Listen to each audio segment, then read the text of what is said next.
A question that I often get asked is like, Steph, I am so pumped about this business. I can't wait. I have all these ideas, but my husband or my spouse isn't necessarily on board with it. So how do I take my biggest critic and turn them into my biggest supporter? And I love this question because I think it's something that a lot of people deal with, even if they don't verbally say that they're dealing with it.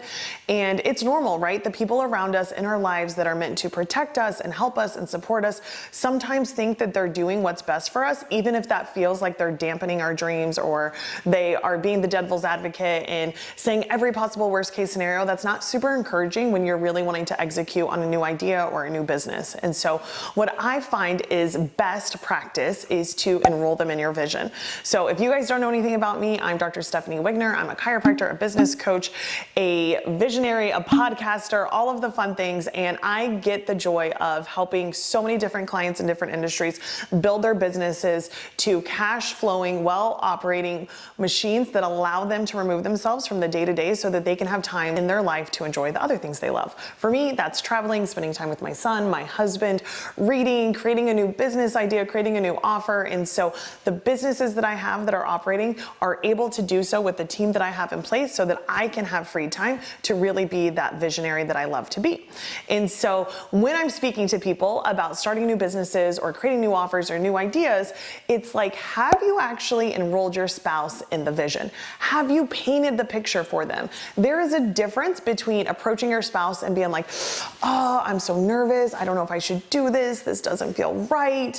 Can you help me? Can you be the one that's going to tell me I should do it?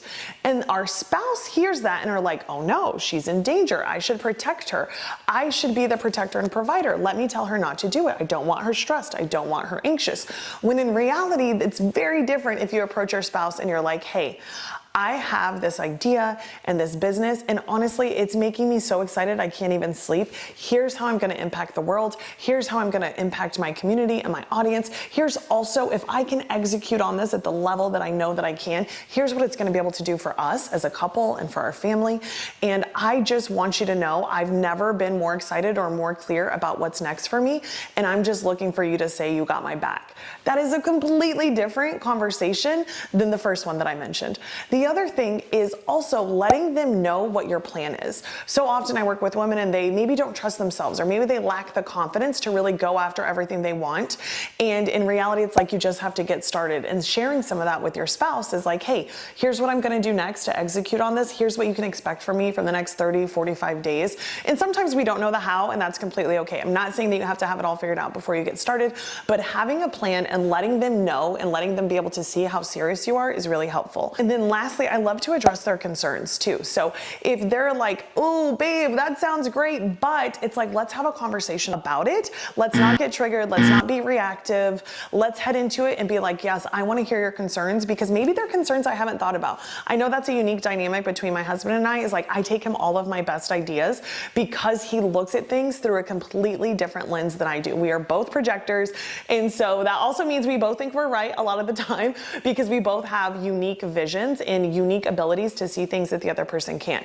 So often when I take him a new idea or a new business, he's like, babe, this sounds great, but let's talk about these things that I think could be a factor as you move forward. And I'm like, great, let's talk about them, because I didn't think about any of those things. So addressing their concerns is really going to make sure that you guys are on the same page, and then also enrolling them as you start to execute on that vision. My husband is the first person I call when somebody buys one of my new courses. He's the first person I call when I sell at a launch. He's the first person I call when my team at the office has a record. I'm like, guess what's happening? So I'm enrolling him in that vision, and he does the same for me. It allows him to bring his questions or his celebrations or his concerns to me as well. And being able to build that foundation is, I think, one of the biggest keys to our success and being able to really scale the things that we have going on really quickly, is because we are so enrolled in each other's vision. We personally feel like it's our responsibility to hold the other person up to the highest potential and their highest selves as often as possible. So we are not the couple that's like telling each other they're doing great if they're not doing great. We are the couple being like, hey, you're dropping the ball on this, and you said that you wanted accountability. You said this was your desired goal. You said this was your vision, and you're not executing in a way that matches that.